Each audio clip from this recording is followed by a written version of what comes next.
I am your English teacher. Previously, we read chapter first, a letter to God. Now we start second part of this chapter. So we will start with a satisfied expression. He regarded the field. हमने chapter मैं previously थोड़ा सा आपको remind करवा देता हूँ कि एक लेंचो नाम का व्यक्ति था जिसको जो खेती करता था कॉर्न की। और जहाँ पर बारिश हो गई थी, बारिश हो चाहता था कि थोड़ी सी और बारिश हो जाए और मेरा खेत थोड़ा सा अच्छा हो जाए, थोड़ी खेती हो जाए जिससे मुझे थोड़ी इनकम हो सके।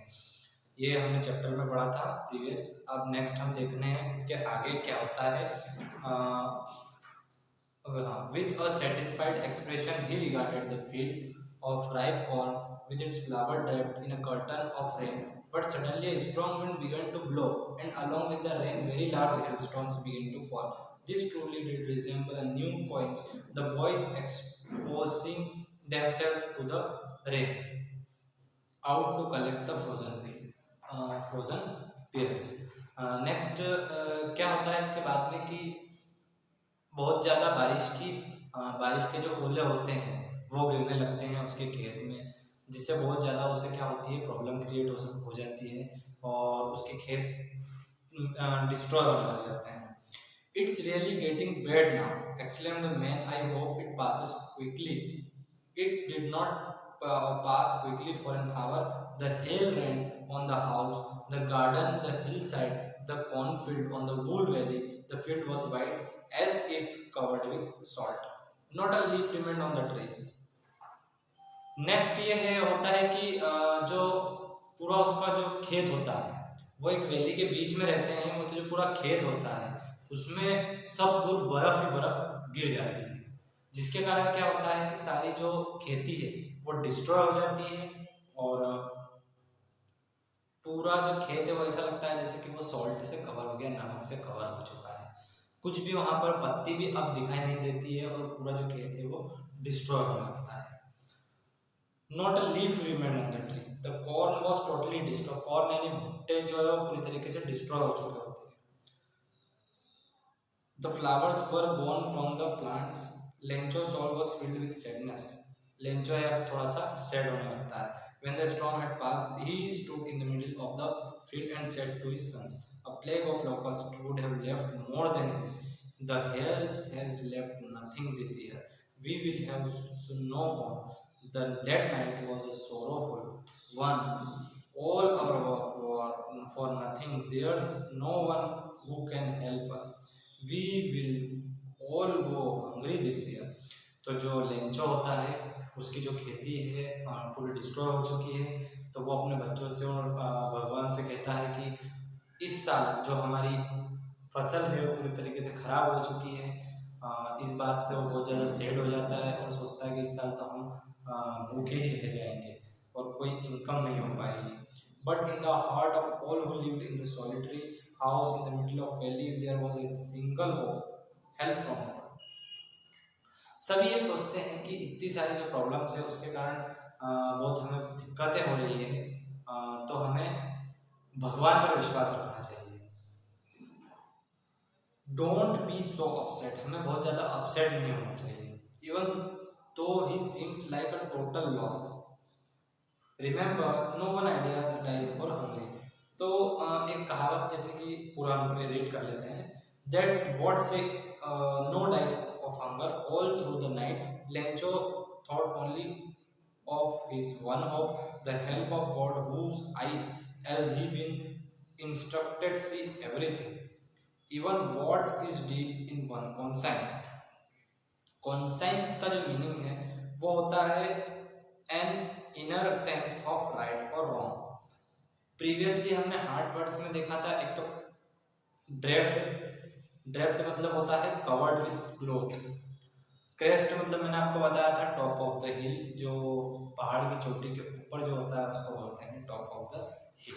नेक्स्ट है ड्रेप्ड और लोकस। लोकस मैंने आपको बताया था कि जो बहुत सारे बड़े बड़े खेतों में इंसेक्ट्स जो आ जाते हैं जिसके कारण पूरी खेती डिस्ट्रॉय कर देते हैं इंसेक्ट्स, उसे कहते हैं लोकस्ट। को कौन साइंस मतलब होता है an inner sense of right और रॉन्ग। कौन साइंस मतलब इस चैप्टर में ये बताया गया है कि वो लेंचो है, वो व्यक्ति ये सोच रहा है अपने मन ही मन में कि क्या सही हो सकता है या क्या गलत हो सकता है। वो उस चीज़ में थोड़ा सा कंफ्यूज है, उसे वर्ड यूज किया गया है कॉन्सेंस। पेसो मैंने आपको बता दिया था, करेंसी होती है अमेरिकन कंट्री की, उसे बोलते हैं। तो हम कहाँ थे, हम यहाँ लेंचो की हम बात कर रहे थे कि वो बहुत ज़्यादा सैड हो जाता है और वो सोचता है कि भगवान जो भी करते हैं अच्छा करते हैं, और भगवान ये है कि किसी को भूखा नहीं रखते हैं, सभी को सबके बारे में वो सोचते हैं, और जो भी दिक्कत आती है उससे वो लड़ने की शक्ति देते हैं, ऐसा वो सोचता है। और वो यही सोचता रहता है कि क्या ये सही है या गलत है, मेरे साथ में जो इतनी सारी प्रॉब्लम हुई है क्या वो मुझे मेरे सही हो पाएगी, इतना सारा जो मुझे नुकसान हुआ है मुझे वापस मिल पाएगा, यही वो पूरी रात सोचता रहता है। Don't be upset even though seems like a total loss, remember moment no, वो कहता है कि कोई भी भूखा नहीं मरता है, भगवान ऐसा कहते हैं। All through the night, Lencho thought only one is of help of his God, whose eyes so been instructed to see everything, even what is the deep in one conscience. Lencho was an ox of a man, working like an animal in the field, but still he knew how to write. The following Sunday at daybreak, he began to write a letter, which he himself would carry to town and place in the mail. It was nothing less than a letter to God. तो जैसा कि chapter का नाम था हमारा letter to God, अब वो नाम से आपको समझ में आएगा कैसा नाम इस चैप्टर का क्यों रखा गया है। तो अब ये होता है कि जो लेंचो है वो बहुत ज़्यादा सैड हो जाता है, तो उसके बाद वो ये सोचता है कि काम उसके दिमाग में चीज़ चल रही होती है कि जो इतनी भी प्रॉब्लम हुई है ये मुझे भगवान को बतानी पड़ेगी, और जो लेटर है वो गॉड को मैं लिख देता हूँ, जिससे मेरी दिक्कत को उनको पता चलेगा कि मैं इस प्रॉब्लम में हूँ, और वो उस चीज़ का मुझे जो इतना नुकसान हुआ उसकी वो भरपाई करेंगे। तो वो सोचता है कि मैं भगवान को लेटर लिखता हूँ गॉड। तो वो एक लेटर लिखने जा रहा है गॉड को। If you don't help me my family, वो क्या लिख रहा है वो मैं आपको पढ़ के सुना रहा हूँ।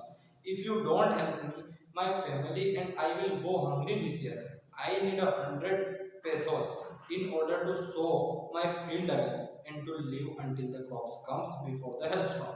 वो ये लिख रहा है लेटर में कि मुझे 100 पैसों का नुकसान हुआ है, जिसके कारण मेरी बहुत ज़्यादा मैं प्रॉब्लम में आ चुका हूँ, वो आप मुझे फिर से दे दीजिए, और जो मेरी कॉर्न और मेरी खेती का जो नुकसान हुआ है वो भी मुझे आप वापस उस पूरी खेती को सही कर दीजिए, यही मेरे इच्छा है कि आप ये मुझे वापस कर दें।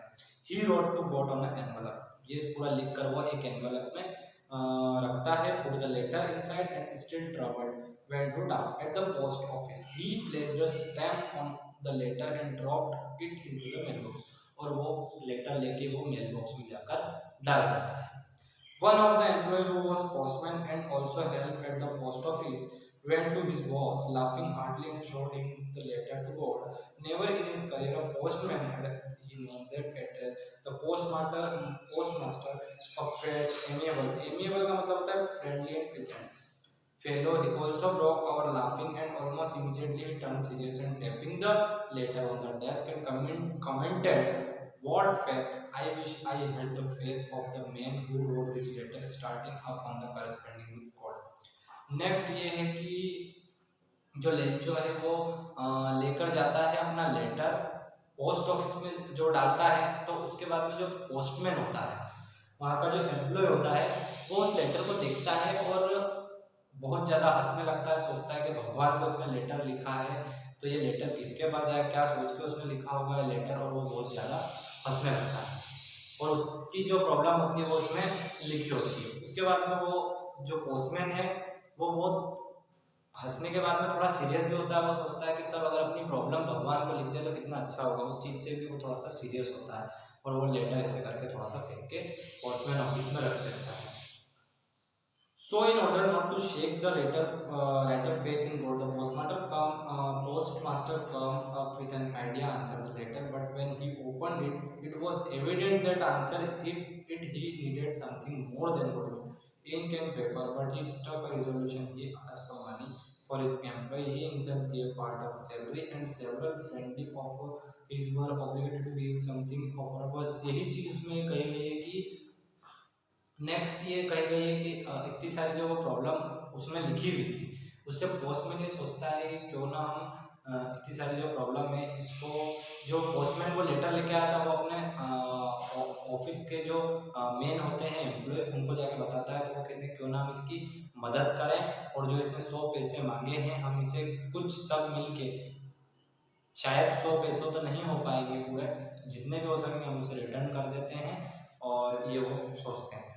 The following Sunday, Lencho come a bit earlier than usual to ask if there was a letter to him.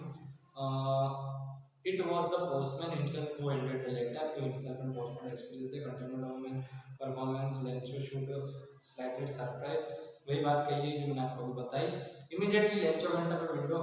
देखो फिर नेक्स्ट ये होता है कि जो पोस्टमैन होता है वहाँ का ऑफिस का जो एम्प्लॉय मैन, वो ये सोचता है कि अपन इसे रिटर्न कर देते हैं पैसे, कुछ अमाउंट अपन सब मिलके, जो ऑफिस में पूरा पोस्ट ऑफिस होता है वहाँ के सभी एम्प्लॉय ये सोचते हैं कि हम मिल के कुछ कॉन्ट्री करते हैं, कंट्रीब्यूशन करते हैं, जिससे हम उसे कुछ मदद कर सकें, उसे इतनी सारी जो प्रॉब्लम हुई है उससे उसको कुछ राहत मिलेगी।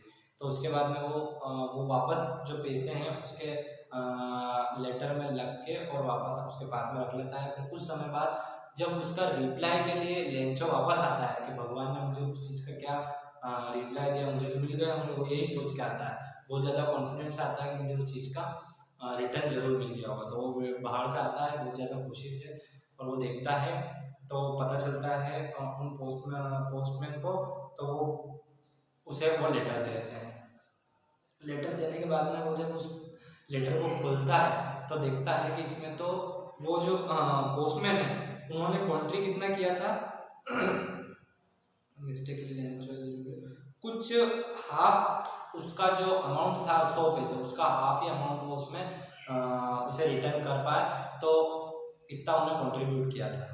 तो जो लेंचो है वो ये सोचता है कि मैं अब इसका, उसे बहुत ज़्यादा देखता है, उसे गुस्सा आता है बहुत ज़्यादा, उसने सोचता है कि भगवान तो कभी इसी मिस्टेक करते नहीं, क्योंकि उसने क्या सोचा था कि ये जो लेटर है मुझे भगवान ने दिए हैं वापस से पैसे, पर एक्चुअली में वो चीज़ तो कॉन्ट्रीब्यूशन पोस्ट ऑफिस में से किया गया था।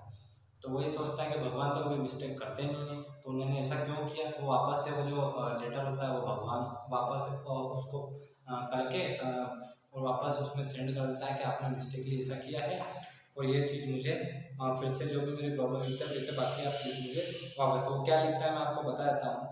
God of the man that I asked for only 70 pesos reach me. उसने कहा कि मुझे सिर्फ 70 पॉसेज रीच मिले हैं, रीच हुए हैं। सेंड मी द रेस्ट, मुझे जो बाकी के पैसे वो मुझे वापस से दीजिए, मतलब जो रिमेनिंग मनी है प्लीज़ मुझे वापस करिए। Since I need very much, जिसकी मुझे बहुत ज़्यादा ज़रूरत है। But don't send it to me through the mail because the post office employ are bunch of crooks and Lencho. वो ये सोचता है कि जो आप, उसने कहा कि आप ये चीज़ मुझे पोस्ट ऑफिस में मत सेंड करिए। क्यों? क्योंकि वही सोचता है कि जो आपने अगर मुझे 100 दिए होंगे तो यहाँ पर जो ये पोस्ट ऑफिस है इसके पैसे वो निकाल लेते हैं और बाकी मुझे दे देते हैं, वो ऐसा सोचता है। जबकि हुआ तो ये है कि पोस्ट ऑफिस में ही कॉन्ट्रीब्यूशन करके उसे दिया गया है, तो वही सोचता है कि मुझे तो भगवान ने दिया है। तो ये गुस्सा करके वापस उस लेटर में ऐसा लिख के वो दे देता है। तो यही हमारा चैप्टर था। चैप्टर हमारा फिनिश हो चुका है। आई होप आपको चैप्टर से समझ में आया होगा। हमारा 10th का इंग्लिश का फर्स्ट चैप्टर यहाँ पर कंप्लीट होता है। थैंक यू, मिलते हैं नेक्स्ट चैप्टर में।